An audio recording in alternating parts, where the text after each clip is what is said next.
Ciao a tutti ragazzi e bentornati. Nel video di oggi vediamo come cambiare l'olio motore di un CBR 600.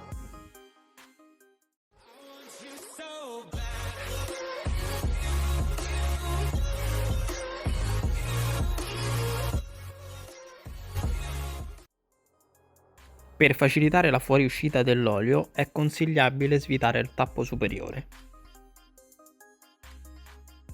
Prendiamo una chiave da 12 e svitiamo il tappo sulla coppa dell'olio.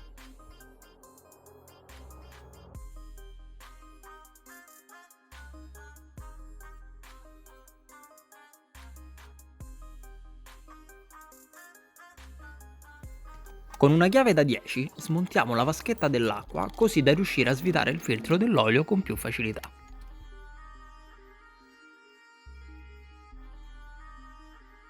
Adesso prendiamo la chiave per i filtri e svitiamo il filtro dell'olio.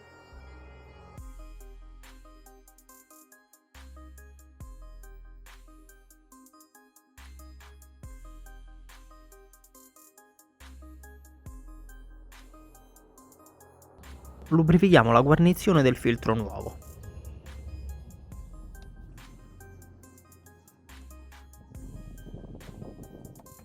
E rimontiamolo.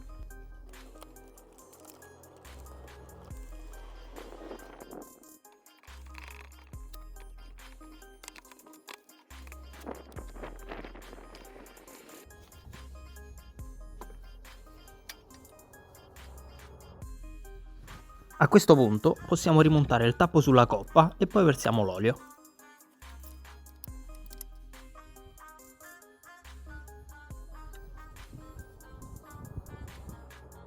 Il manuale dice di mettere 2,8 litri se abbiamo cambiato anche il filtro, altrimenti 2,7 litri.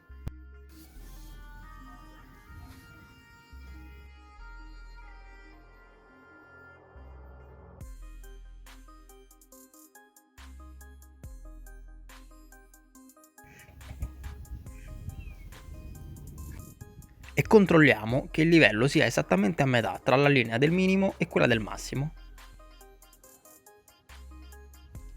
Bene, ora possiamo riavvitare il tappo e successivamente rimontiamo la vaschetta dell'acqua.